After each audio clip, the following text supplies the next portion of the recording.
Well, it turns out I'm a big dumbass. Welcome to Dirt, Sweat, and Gears, where luck is not the word of the day. I am standing inside my very unwaterproofed garage with my wife's 2016 Toyota Yaris, and I was going to do an oil change. I am still going to do an oil change, but it is raining, and this is a very unfortunate situation. This garage is still being built. It is under construction. I was supposed to have a second floor and a roof eventually. I don't have any of those. I just have literally the plywood sheeting for the second floor up above, and water is just coming in everywhere. So let's get into it. This is going to be a very routine kind of maintenance. So I'm just going to tell the story of the car as I work on this. So like I mentioned in my last video, I can't register this car here.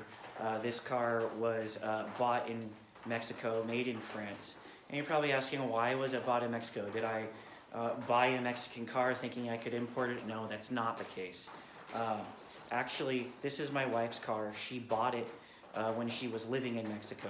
So we met at work, and we hit it off, and we dated for a couple of years. And finally, it came to a time where I decided this is someone that I want to have here with me permanently. And naturally, the way to do that, especially with someone from another country, is to get married. We spent just under 2 years married, but living in two different countries because, government works really well sometimes. And in this case, it did not favor us. But even still, all things considered, we are very lucky because, just before our second anniversary, she was able to, she got her green card, and she was able to move in. Now, this was right around the very beginning of the pandemic. I think it was something like 6 days after she got her green card, the consulate shut down. So we got very lucky. That is not an understatement.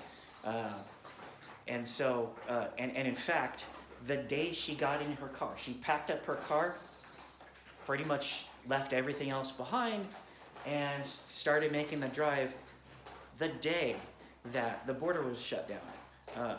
Luckily, it was the same rules as any other country. If you're going home, which she very much was, she had no problems getting here, and that's why we have this car. So the other thing is, when it comes to cars from another country, you can keep it here for a year. Now,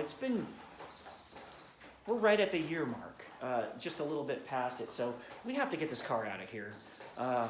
So that's why I'm doing a service on it. She has sold it to her brother and is going to be delivering it to her in her hometown.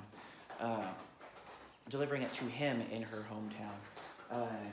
Words.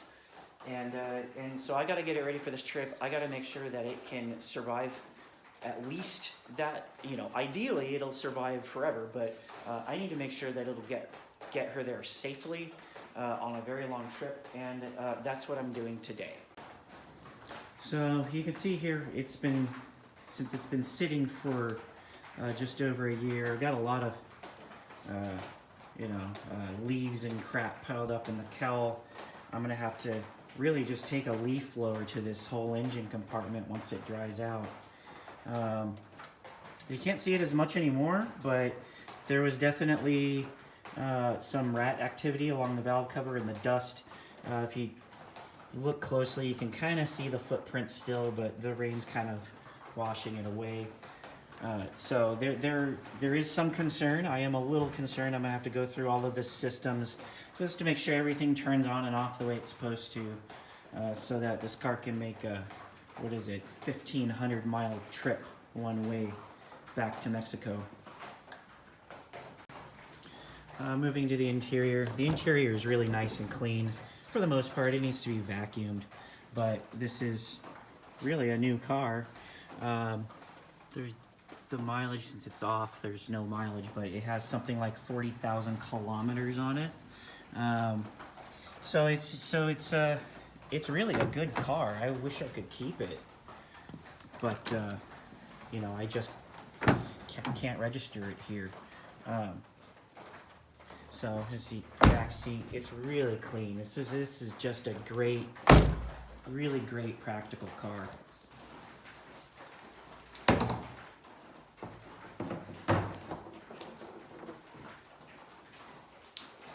Did I forget a drain plug washer? I forgot a drain plug washer. Oh, Jesus. Well, it turns out I'm a big dumbass because that's not oil. That's transmission fluid. I am draining the transmission right now. But this is a brand new oil collector, so if I wanted to, I could just put it right back in. Alright, now that I've done the in-depth inspection of the transmission fluid, because I totally meant to do that, let's do the actual oil change.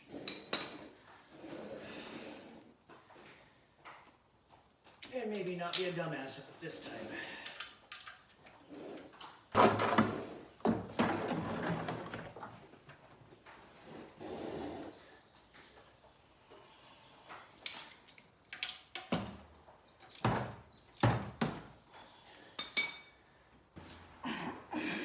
Yeah, so unlike the transmission fluid, the oil, it was time.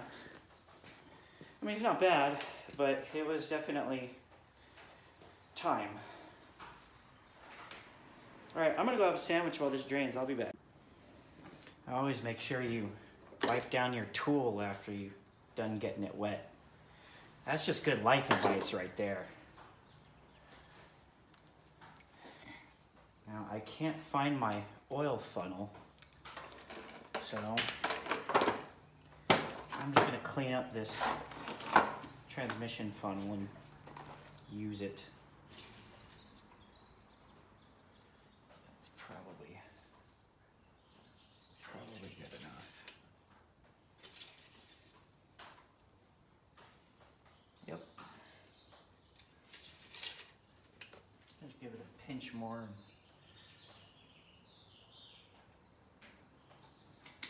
Be right at the full line.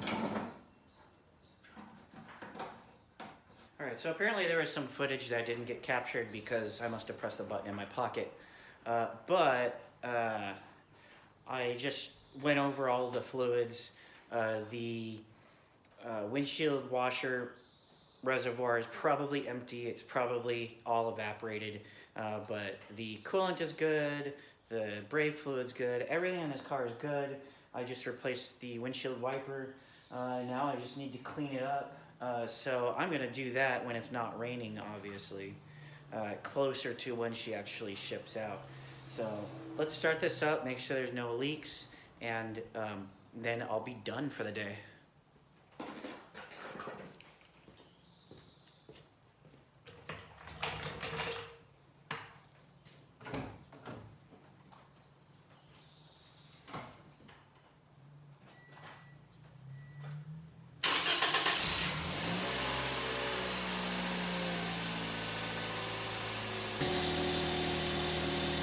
Once it dries out, I'll pull this car back in and see if anything drips. But for now, I'm gonna call it a day.